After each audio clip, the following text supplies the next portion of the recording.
오늘 우리가 이제 살펴보고자 하는 말씀은 주님께서 이제 배를 타고 건너가서 거라사인이 거하는 지방에 있는, 한마디로 거라사인들이 모여있는 그 마을에 복음을 전하는 사건, 그래서 배를 타고 그 가는 도중에 일어난 일들에 대해서 우리가 나누고자 합니다.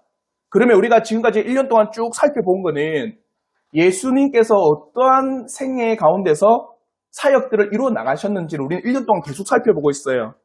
그러면 우리가 잠시 한번 우리가 살펴봤던 내용을 지금 다시 한번 돌아보면, 주님께서는 6개월 초기, 한마디로 공생이 시작한 그 시점부터 6개월간이 어떤 일이 있었냐. 사역하기에 앞서서 제일 먼저 주님께서는 세례 요한을 통하여서 뭘 받습니까? 세례를 받습니다. 그것은 뭐냐? 이제 공식적인 주님의 사역이 시작되었다. 그래서 구약 때 기름 부은 사건은 뭐냐면, 공식적으로 당신이 이 직분을 행하기에 지혜와 명철이 있음을 상징합니다. 그래서 기름 붓거든요. 그와 더불어서 주님께서도 세례를 받으심으로 말미암아 공식적으로 어떤 사역, 메시아의 사역을 시작하십니다.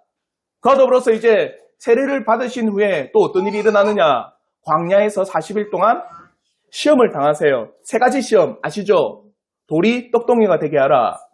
성전 꼭대기에 이르러서 뛰어내려 보라. 하나님이 네가 발에 부딪히지 않게 잡아주리라. 그와 더불어서 온 천하 만국을 보여주시면서 나에게 절하라. 이 모든 것을 너에게 주겠다. 그 3가지 시험을 주님께서는 다 통과하셨습니다. 그와 더불어서 주님께서는 예수 그리스도의 그 사역의 제자들을 택하십니다. 5명을 택해요. 베드로와 안드레, 야고보, 요한, 마태를 택하셔서 동행하게 하세요. 동행하게 한 이유는 뭡니까? 왜 동행하게 하셨을까요? 그의 사역을 통하여서 훗날 이 제자들이 주님의 사역을 친히 이어갈 수 있도록 동행케 하신 겁니다. 그와 더불어서 이제 첫 번째 기적의 사건이 일어납니다. 물이 포도주가 되는 사건. 그래서 친히 물질과 물질이 바뀌어지는 일이잖아요. 친히 하나님의 놀라운 권능을 처음으로 베푸세요. 이게 초기 6개월간의 사역의 내용이었습니다. 그와 더불어 공생의 1년, 첫 번째 6월절부터 두 번째 6월절까지의 사역은 뭐냐? 예루살렘과 갈릴리에서 사역을 하셨는데, 특별히 예루살렘에 6월절에 올라가셔서 어떤 일을 하셨습니까? 성전을 청결케 하세요. 깨끗게 하십니다. 그러면서 성전의 의미를 다시 한번 되새겨 주세요. 만민이 기도하는 집이다. 만민이 예배하는 곳이다 라면서 성전에 어떤 의미가 있는지를 돌아보게 하십니다. 그와 더불어서 또한 어떤 일을 하시느냐? 니고데모를 통해서 영생이 어떻게 주어지느냐? 영생은 하나님을 알고 자신을 알고 성령으로 말미암아 거듭날 때 뭐가 주어지는 겁니까? 영생이 주어진다. 그걸 알려주셨어요. 그와 더불어서 이제는 주님께서는 수많은 그 예루살렘에 6월절이니까 많은 사람들이 모였겠죠. 그러니까 가르치시고 병자들을 고쳐주셨어요. 그리고 이제 갈릴리에 오셔서는 수많은 기적들을 행하십니다. 그 가운데서는 많은 치유 사역들을 행하세요. 가나 왕의 그 신하를 말씀으로 고치시고, 또 중풍병자도 고치시고, 안식일날 회당에서 귀신을 쫓아내시며, 그리고 베드로의 장모의 열병도 고치십니다. 그리고 특별히 안식일의 의미를 되새겨 주세요. 이게 공생의 1년차 때까지 주님의 사역의 일이었습니다. 그와 더불어 이제 공생의 2년차는 잠시 예루살렘에 다녀오십니다. 예루살렘에서 38년 된 병자를 고치셨어요.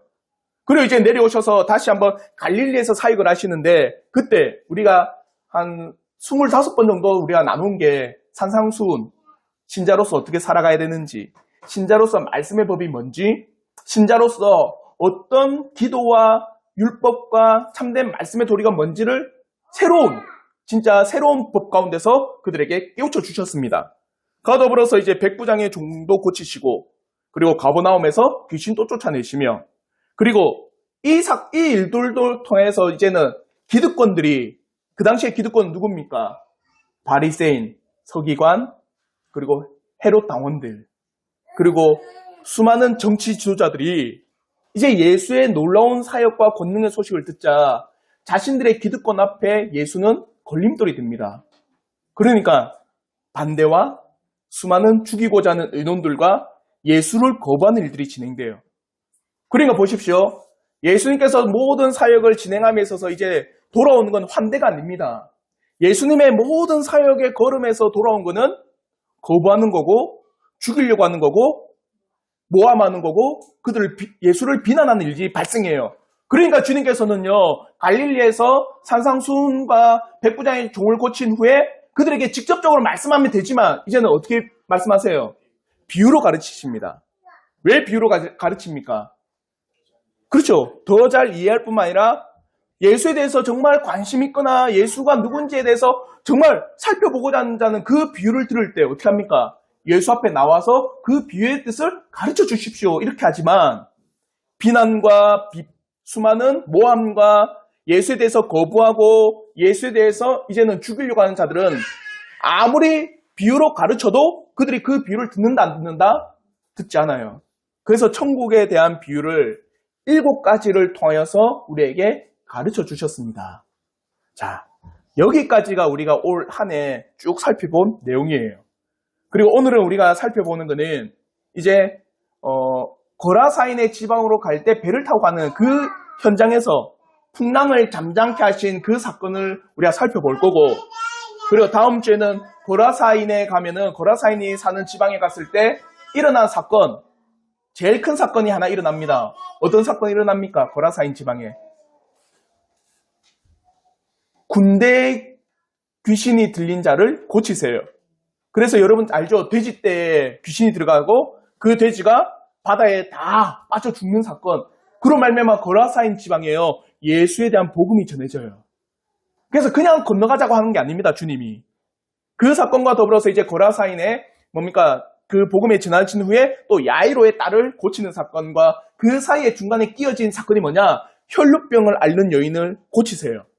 그래서 잘 보시면 마가가 이 사건 한마디로 풍랑을 잠잠케 하신과 거라사인의 그 군대 귀신 들린 자들과 야이로의 딸을 고치신 사건은요, 자연을 다스리고 거라사인에게는요 귀신 들렸댔잖아, 맞죠?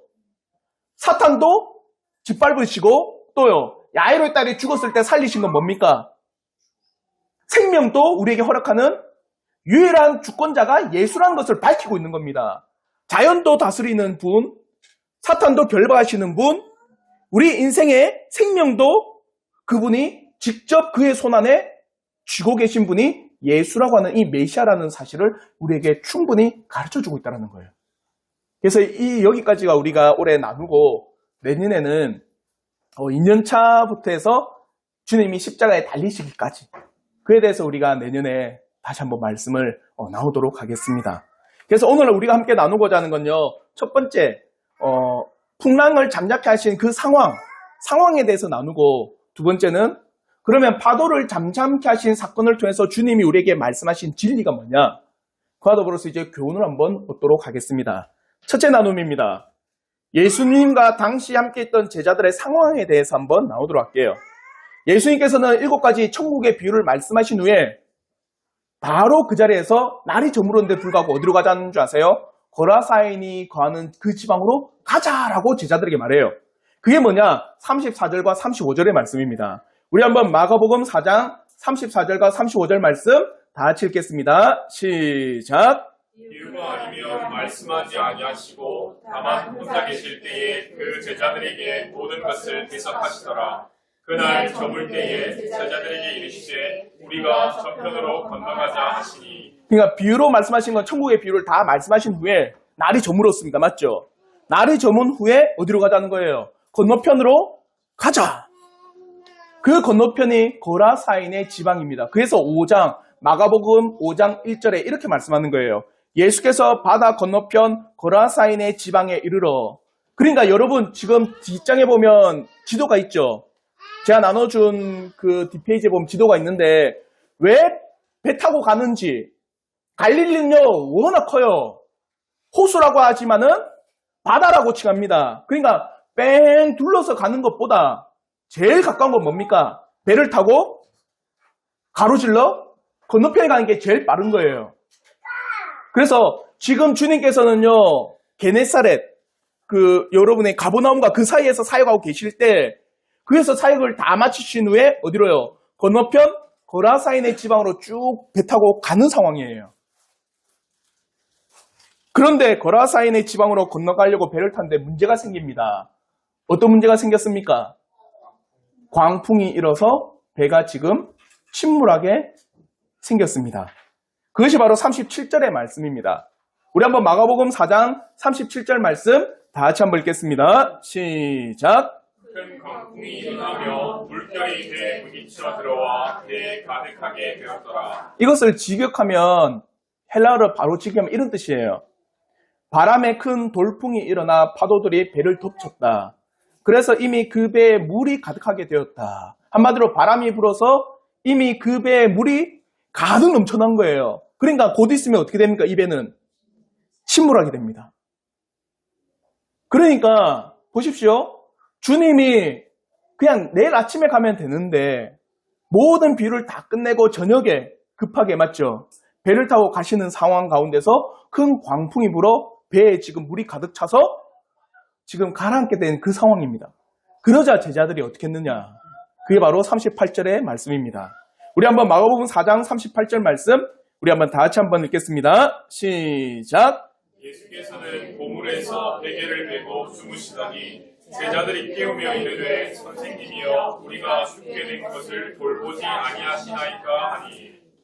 좀 반대되는 상황이 등장합니다. 지금 광풍이 불어요. 밖에는 맞죠? 광풍이 부는데 그냥 광풍이 아니라 배에 물을 가득 채울 만큼 배를 뒤집을 만한 그런 요란하면서 큰 광풍이 붑니다. 그런 광풍이 부는 상황 가운데서도 제자들은 어땠느냐? 우왕좌왕하며 죽을까 하면서 두려워 떨고 있습니다. 근데 주님은 어때요? 베개를 베고 어디서 주무십니까? 고물은 뭐냐? 배끝. 배 맨 마지막에서 베개를 베고 주무시고 계신 거예요. 세상과 그의 제자들은 죽을까 하고 요란하며 요동치고 맞죠? 혼돈스럽고 불안하고 그 죽음 앞에 어찌할지 모르는데 주님은 어떻게 하고 계십니까? 잠잘 때가 어때요? 제일 편안하죠? 주님은 이런 모든 상황에서도 어떻게 하고 계십니까? 평안하게 주무시고 계십니다. 대주의 모습입니다. 마가복음을 기록한 이 마가는요, 이 상황에 대해서 또 다른 묘사를 해요. 주무시는 예수님에 대해서 제자들은 뭐라고 부릅니까? 주님에 대해서 선생님이요, 맞죠? 근데 마태복음과 누가복음에서는요, 주님을 부를 때는요, 대부분 이를 부릅니다. 퀴리오스, 주여, 에피스타타, 주님, 이래 부르는데 지금 이 상황에서 제자들은 주님에 대해서 퀴리오스, 에피스타타라고 부르지 않고 뭐라고 부릅니까? 디다스칼레라고 부르는 거예요. 선생님이요. 이건 뭐냐면 퀴리오스나 에피스타타보다는 한 단계 낮은 단순하게 일반적인 선생을 뜻하는 게 디다스칼레예요. 그러니까 보십시오. 1년 반, 거의 2년 가까이 공생이 하면서 주님이 참 하나님 되심을 끊임없이 나타냈거든요. 맞죠? 끊임없이 당신이 참 하나님 되심을 그 제자들에게 보였고 가르쳤고 외쳤고 그들에게 친히 증거로서 나타냈는데 지금 제자들은 그 주님 앞에 그를 누구라 부르고 있습니까? 단지 선생님이라 부르고 있는 거예요.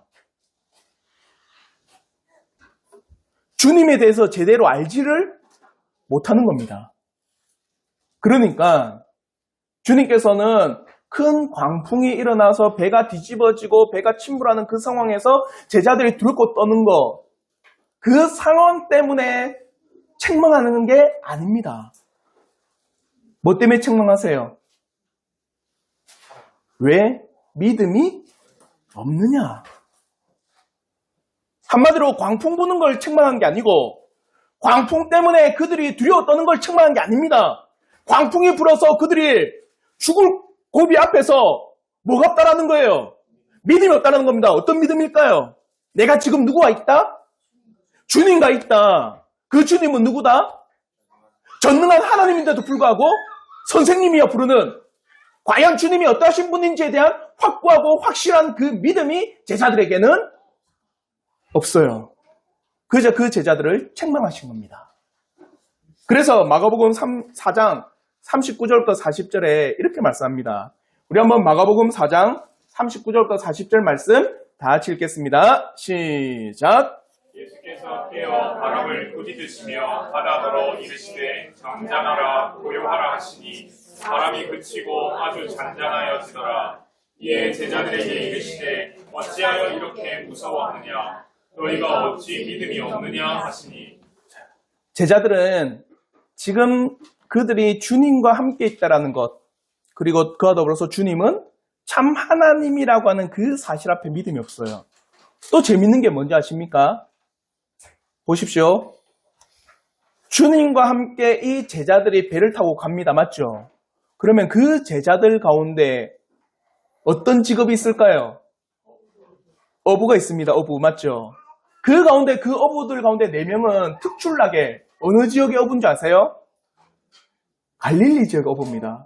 베드로, 안드레, 요한, 그리고 야고보. 이 4명은요. 베드로, 안드레, 요한, 야고보는요. 이 갈릴리에서만 평생을 살고 갈릴리 지역에서만 평생을 어부의 일을 하면서 생계를 유지했던 그 어부인데도 불구하고 광풍이 불자 이들은 아무것도 할 수 있는 게 없었습니다. 이해가 되세요? 그러니까 주님이 십자가를 지시고 죽음을 당하실 때 이들은 어디로 들어간지 아세요? 갈릴리로 갑니다. 그러니까 주님이 나중에 내가 살아나면 갈릴리에서 너희를 보리라. 한마디로 평생을 갈릴리에서 살고 갈릴리가 어떠한 곳인지를 너무나도 잘 아는 이 어부들이 도대체 아무것도 못하는 겁니다. 광풍 앞에. 그걸 대조적으로 말하고 있어요. 자요, 보십시오. 이 2가지 대조를 여러분이 보셔야 됩니다. 온 세상과 이 사람들은 요란하고 큰 두려움과 그리고 뭡니까? 평안함이 없는 상황에서 누가 가장 평안하게 계세요? 주님은 온 세상과 상관없이 평안하게 계십니다. 그와 더불어서 평생을 자기는 그 갈릴리라고 하는 그 도시에서 살았는, 그래서 어부로서 평생을 살아가면서 자기는 모든 것을 다 할 수 있는 그런 사람과 같았지만 아무것도 못했고, 주님은 어부도 아닌데도 불구하고 맞죠? 말씀으로 광풍과 바다를 잠잠케 하신 놀라운 사건을 지금 마가복음은 우리에게 가르쳐주고 있는 겁니다. 그러자 말씀으로 그 모든 바람과 파도를 잠잠케 하자 어떤 고백이 일어나느냐? 마가복음 4장 41절, 우리 한번 마가복음 4장 41절 말씀 다 같이 한번 읽겠습니다. 시작. 그들이 심히 두려워하여 서로 말하되 그가 누구이기에 바람과 바다도 순종하는가 하였더라. 심히 두려워하여 과연 이 예수가 누구냐? 다시 한번 예수에 대해서 살펴보고 있겠죠. 다시 한번 예수에 대해서 돌아봅니다. 과연 바람과 바다라고 하는 것도 순종케 할 수 있는 분은 누구냐? 과연 사람 가운데 그런 능력이 있는 피조물이 있는가? 사람으로서 과연 바람과 파도도 잔잔케 할 수 있는 그런 능력을 소유한 사람이 있다면 그는 진정 하나님이겠다. 아시겠죠? 그로 말미암아 우리가 이 사실을 통해서 두 번째, 마가복음 이 4장 35절부터 41절 통해서 나타내는 진리를 우리가 아셔야 됩니다.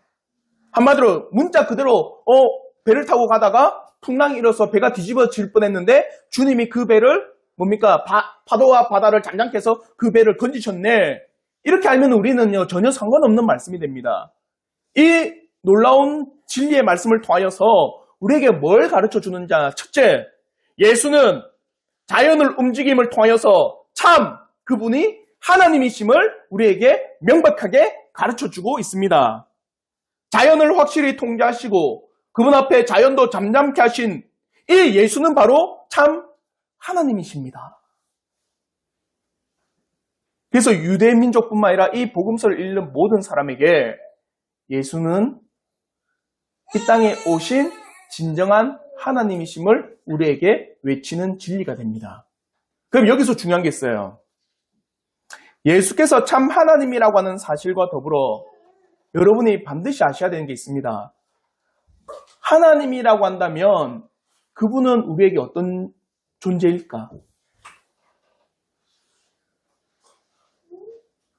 과연 예수께서 하나님이라고 하는 이 진리가 맞습니다. 예수는 하나님이 되십니다. 예수는 참 하나님이십니다라고 우리가 믿음으로 고백한다면 그러면 우리는 예수 앞에 어떤 자세, 그분은 하나님이신과 더불어서 어떤 분이라는 사실을 우리는 알아야 될까요? 창조자라는 걸 아셔야 됩니다. 과연 예수께서 창조주이심을 높이 드러내고 있는 겁니다. 온 천지 만물이 바로 예수로 말미암아 생겼음을 우리가 믿고 고백할 수 있습니다. 그분이 하나님이시라면 그분은 또한 창조주이시요. 그분은 또한 우리를 만드신 분이심을 믿음으로 고백할 수 있어요. 그러니까 요한복음 1장 1절부터 3절에 이렇게 말씀합니다. 우리 한번 요한복음 1장 1절부터 3절 말씀 다 같이 한번 읽겠습니다. 시작! 태초에 말씀이 계시니라. 이 말씀이 하나님과 함께 계셨으니 이 말씀은 곧 하나님이시니라. 그가 태초에 하나님과 함께 계셨고 만물이 그로 말미암아 지은 바 되었으니 지은 것이 하나도 그가 없이는 된 것이 없느니라. 이 진리가 지금 풍랑을 잠잠케 하신 이 사건을 통해서 완전히 선포되고 있습니다. 예수는 하나님이십니다. 그는 하나님이시와 더불어서 그는 또한 어떤 분이냐? 창조주십니다. 그가 창조주이시기 때문에 온 자연과 바다도 그분 앞에 순종합니다. 그걸 우리에게 외치고 있어요. 그러니까 다른 말로 자요, 예수는 하나님이십니다. 그분은 창조주십니다. 온 우주 만물을 만드셨습니다. 그러면 누구도 만들었다? 나도 만들었다라는 거예요. 여러분도 누가 만드신 거예요? 창조주가 만드는 거잖아요. 맞죠?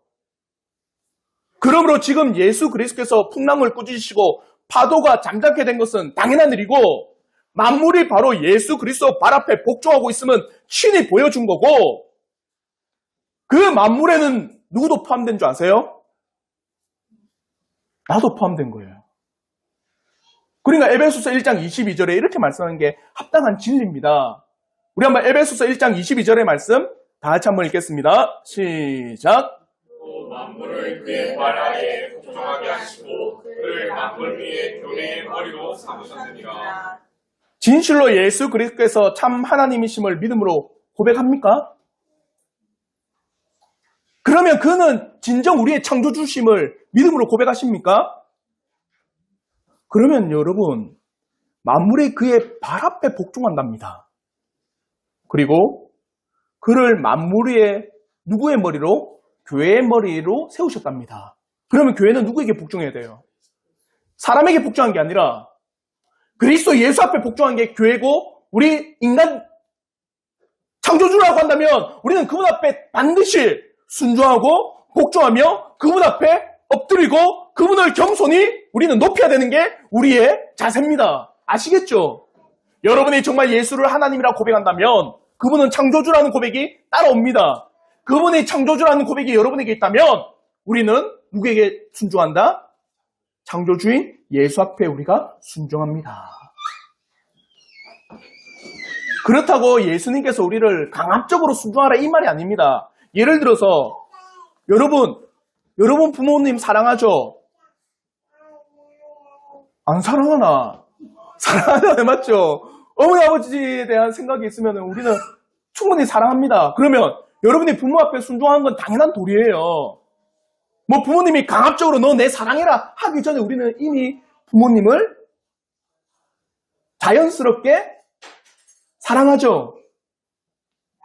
자, 그러면 예수께서 여러분의 창조주, 여러분의 만드신 분이란다면 우리는 예수 앞에 순종하는 것이 당연한 겁니다. 당연하고 자연스러운 게 돼야 돼요. 근데 왜 순종 안 합니까? 뭐 때문에?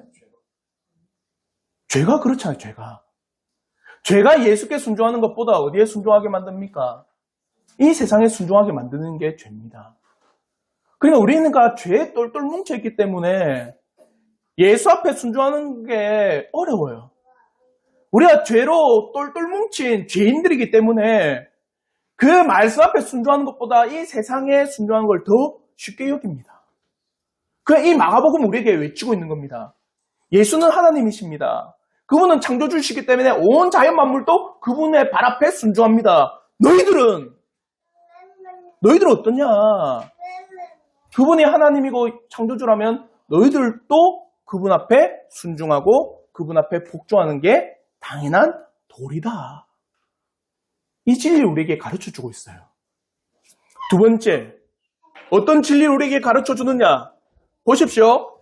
갈릴리 바다에 풍랑이 일어서 파도가 넘실거릴 때 그 갈릴리에 평생 살았던 어부들은 어떠한 일도 하지 못했다.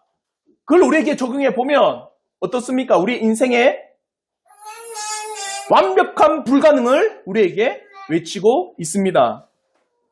위험에 처하자 제자들은 두려워 떨기 시작했습니다. 갈릴리 바다에서만 고기잡이의 인생을 살아간 제자들이 그 가운데 4명이나 있었지만 그 누구도 갈릴리 바다의 풍랑 앞에 아무런 능력이 없음을 분명하게 드러내 보이고 있습니다. 지금 풍랑으로 인해서 배가 이리저리 요동치는 가운데 갈릴리 바다를 매우 잘 아는 이들 제자들이 무언가 해야 하고 대처해야 하지만 어느 누구도 그 앞에 어떤 능력도 발현하지 못합니다. 진실로 인생의 불가능한 모습을 이토록 확실히 보여주는 구절이 없어요. 자신이 능력이 있다고 하여도 그 능력도 무용지물로 만들어버리는 큰 어려움과 위기의 그 풍랑 앞에 어떠한 사람도 헤어나올 수가 없는 겁니다. 인생의 삶의 위기 앞에, 그와 더불어 어떤 위기 앞에, 우리 영혼의 구원의 위기 앞에는 어떠한 사람도 불가능한 사실을 우리에게 뼈저리게 보여주고 있습니다. 그러므로 전도서 9장 12절의 말씀에 이렇게 말씀합니다. 우리 한번 전도서 9장 12절의 말씀 다 같이 한번 읽겠습니다. 시작. 분명히 사람은 자기의 시기도 알지 못하나니 물고기들이 재난의 그물에 걸리고 새들이 올무에 걸림같이 인생들도 재앙의 날이 그들에게 후련히 임하면 거기에 걸리느니라. 인생들이 어디에 걸린답니까? 재앙의 날. 재앙의 날이 우리가 알게 옵니까? 어떻게 온다요? 호련히 임하자 모든 인생은 그 재앙의 날에 걸려버린다. 인생에게는 아무런 능력이 없습니다. 어떤 인생도 그 재앙의 날 앞에 그의 능력, 그가 가지고 있는 지혜, 지식은 무용지물입니다. 이 땅에서 행할 수 있는 능력도 부족할 뿐만 아니라 특별히 더욱더 영적인 의미에서 우리의 죄에서 과연 누가 스스로 능력이 있다고 하면서 그 죄로부터 건질 수 있는 사람이 누가 있겠습니까? 오늘 이 풍랑을 잠잠케 하신 주님 앞에 제자들은 아무것도 못했어요. 누가 건져주셨습니까? 예수께서 건져주셨어요. 인생의 불가능과 인생의 전적인 무능력함을 우리에게 여실히 나타내고 있어요. 사랑하는 성도 여러분, 여러분의 노력과 여러분의 공로로 구원요 절대 못합니다. 어떠한 사람도 자기 스스로 구원에 이룰 수 있는 사람, 내 능력과 내 힘과 내 지혜와 내 지식으로 구원과 죄로부터 떠날 수 있는 사람은 단 한 사람도 없습니다. 누가 건져주셔야 됩니까? 예수께서 건져주셔야 돼요. 이 진리를 오늘 이 말씀이 우리에게 가르쳐주고 있습니다.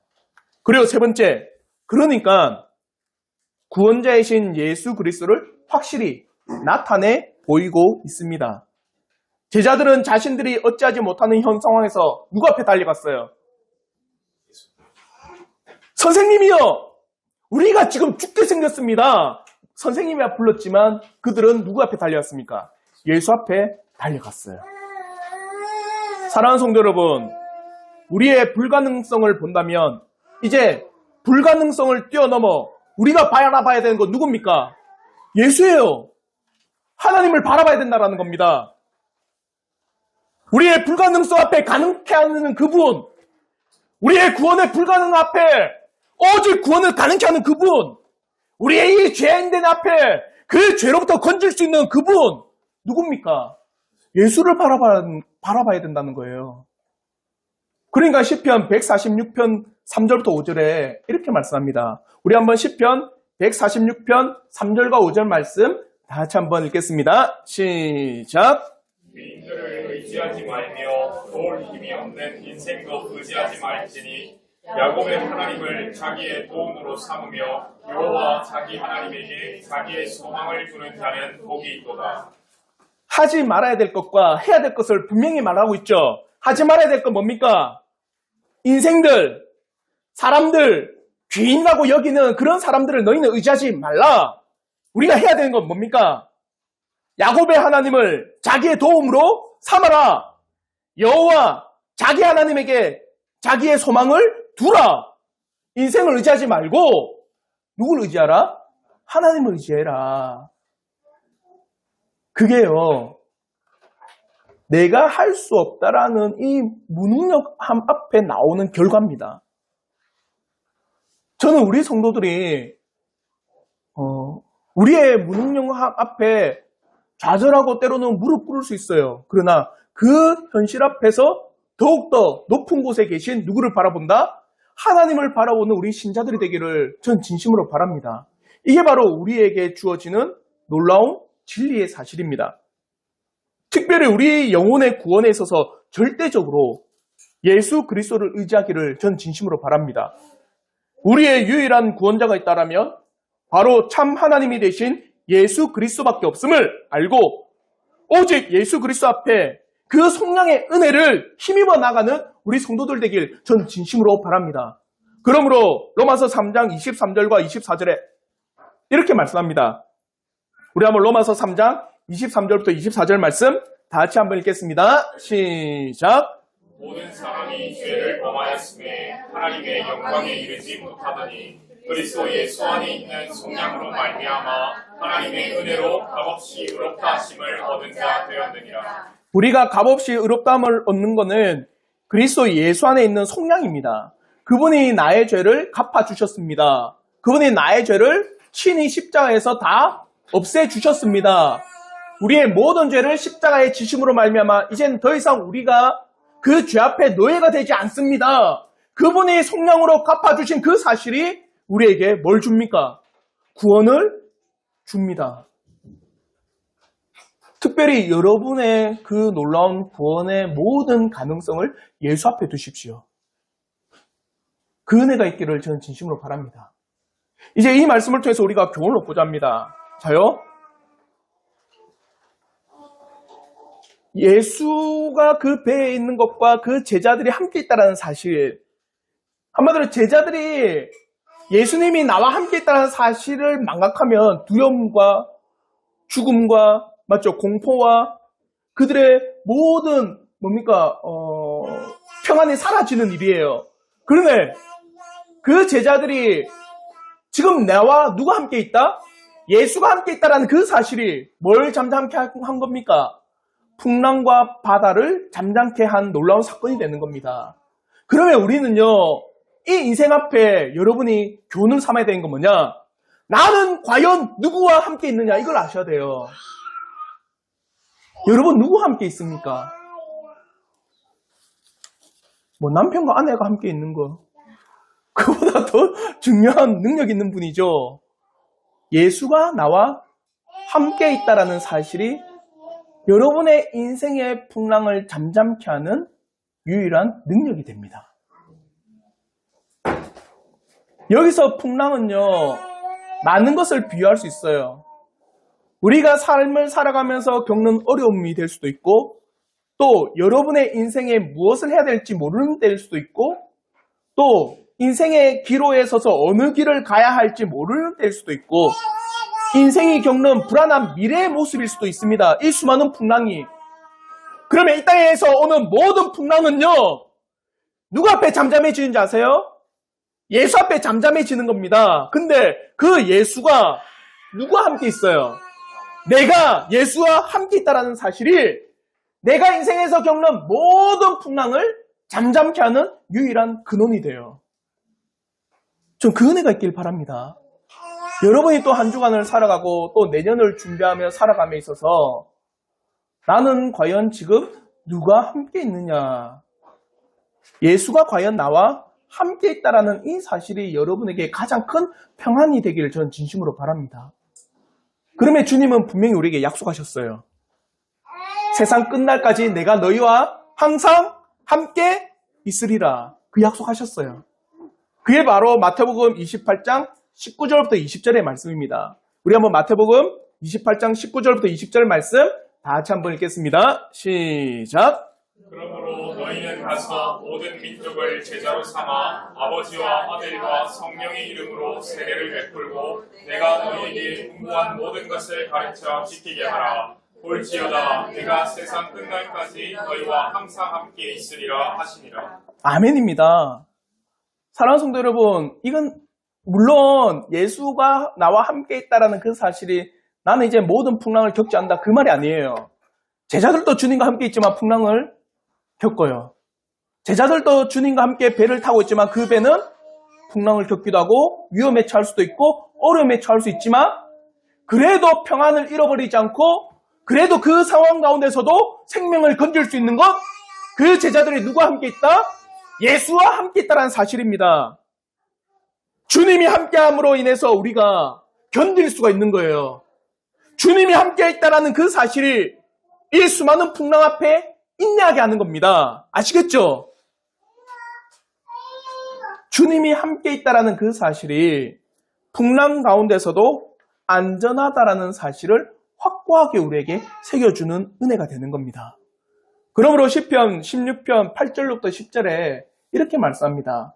우리 한번 시편 16편 8절로부터 10절 말씀 우리 한번 다 같이 한번 읽겠습니다. 시작. 내가 여호와를 항상 내 앞에 모심이여 그가 나의 오른쪽에 계심으로 내가 흔들리지 아니하리로다. 이러므로 나의 마음이 기쁘고 나의 영도 즐거워하며 내 육체도 안전히 살리니 이는 주께서 내 영혼을 수월에 버리지 아니하시며 주의 거룩한 자를 멸망시키지 않으실 것임이니이다. 보십시오. 여호와를 항상 내 앞에 모셨다. 그가 나의 오른편, 성경에서 오른쪽이라 할 때는요, 여러분 잘 아셔야 되는 게 뭐냐? 권능, 능력, 힘을 상징합니다. 그러니까 여호와께서 내 힘이다. 여호와께서 나의 능력이 되셨다. 그 사실이 뭐냐? 내가 흔들리지 아니하는 근원이 됩니다.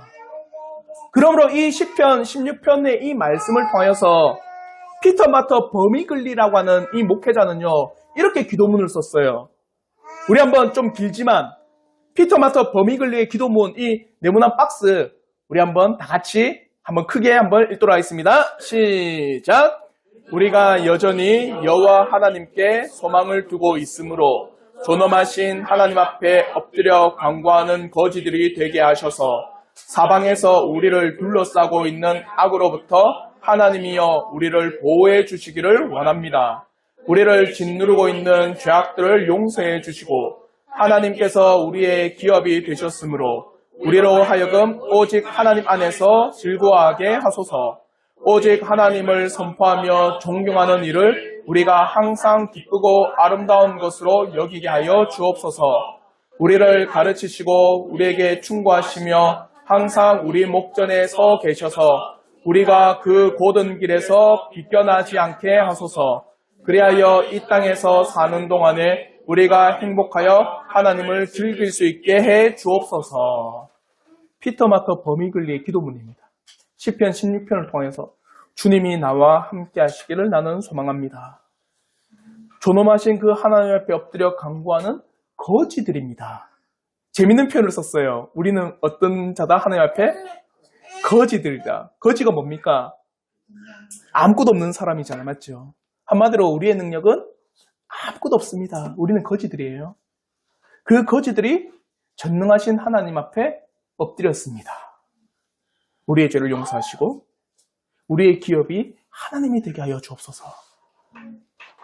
저는 우리 성도들이 올 한 해를 마무리함과 더불어서 내년에 또 여러분의 인생 평생에 우리 자녀를 양육하고 또 여러분의 직업과 여러분의 모든 환경 가운데서 나는 지금 주님과 함께하고 있다는 이 사실이 가장 큰 능력이 되길 바랍니다. 그것이 풍랑 앞에 우리를 평온케 하는 거고 이 우리의 삶에 찾아오는 모든 폭풍 앞에 우리가 안전히 가을 수 있는 근원이 되는 거예요. 이 사실을 잊지 마십시오. 주님이 나와 함께 하십니다. 이게 우리 성도들에게 은혜가 되기를 진심으로 바랍니다. 두 번째, 주님이 제자들을 꾸짖으셨습니다. 맞죠? 때로 우리를 꾸짖으세요. 뭐가 없어서? 믿음이 없어서.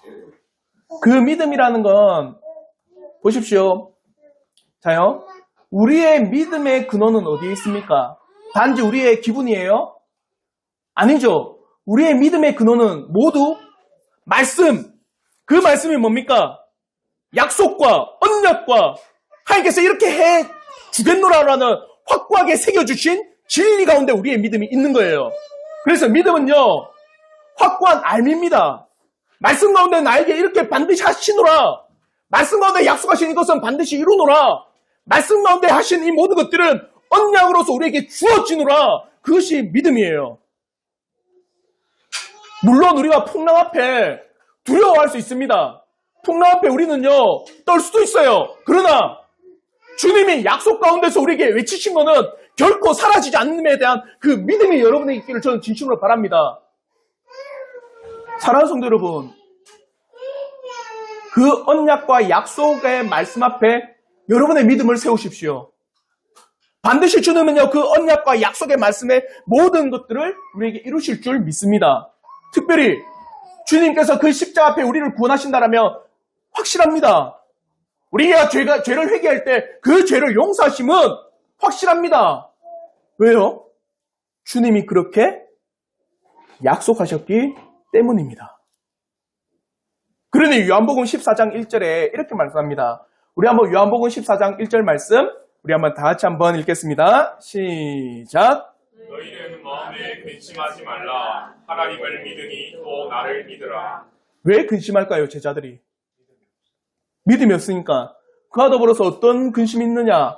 주님이 이제 십자가를 지시고 죽으심 가운데서 너희를 떠난다 했거든요. 그러니까 제자들이 함께했던 그 주님이 없다고 하니까 어떻게 되는 거야? 마음에 불안하고 때로는 마음에 염려가 생기고 두려워하는 거예요. 그러니까 근심하지 말라. 하나님을 믿으니 또 나를 믿으라. 내가 이제 너희를 떠나가는 것은 하늘에 너희의 처소를 예비하러 가노라. 그러니까 근심하지 말라는 겁니다. 그러면 주님께서는요, 반드시 그의 약속하신 말씀과 언약하신 말씀을 반드시 이루시는 거예요. 그와 더불어서 이사야의 말씀에서도 1장 8절에는요, 너희 죄가 주홍같이 붉을지라도 양털과 같이 희게 될 것이고 너희 죄가 진홍같이 붉을지라도 흰 눈과 같이 되리라. 그렇게 약속하셨다면 반드시 이루어집니다. 그 사실을 믿으라는 거예요. 제가 여러분에게 뭔가 맹신적이고 그 마음에 아무런 근거 없는 것을 그냥 믿습니다라는 그 믿음이 아니에요. 믿음이라고 하는 건 확실히 말씀 가운데 약속하신 사실에 대해서 내가 믿는 겁니다. 사랑하는 성도 여러분, 예수님께서 여러분의 구원이 되심을 믿습니까? 아니면 여러분의 모든 죄를 십자가에서 사하셨음을 믿습니까? 아니면 여러분의 모든 죄를 사하시고 여러분을 하나님 나라에 이끄심을 믿습니까? 아니면 이 땅에서 하나님께서는 여러분과 함께 하심을 말미암아 여러분을 끝까지 견디게 하심을 믿습니까? 왜 믿어요? 하나님의 말씀에 기록되어 있기 때문에. 하나님의 말씀의 언약이 그걸 우리에게 외치고 있기 때문에 저는 믿습니다. 이 믿음이 있기를 진심으로 바랍니다. 그게 바로 우리가 가져야 될 참된 믿음입니다. 말씀을 맺겠습니다. 풍랑 앞에 잠잠케 하신 이 사실을 통해서 놀라운 진리 세 가지를 말합니다. 예수는 하나님이십니다. 그리고 인생은 불가능합니다. 그 불가능한 인생을 건지시는 분은 오직 예수밖에 없습니다. 그러므로 나는 예수와 함께 있음을 믿고 나갑니다. 그리고 그 믿음이라고 하는 것은 말씀에 근거하고 말씀에서 외쳐진 그 언약과 약속에 대한 믿음임을 고백합니다. 그리고 이 말씀 앞에 내가 서 있음을 고백하며 더욱더 주님을 바라보시는 우리 모든 성도들 되길 주님의 이름으로 축원합니다. 기도하겠습니다.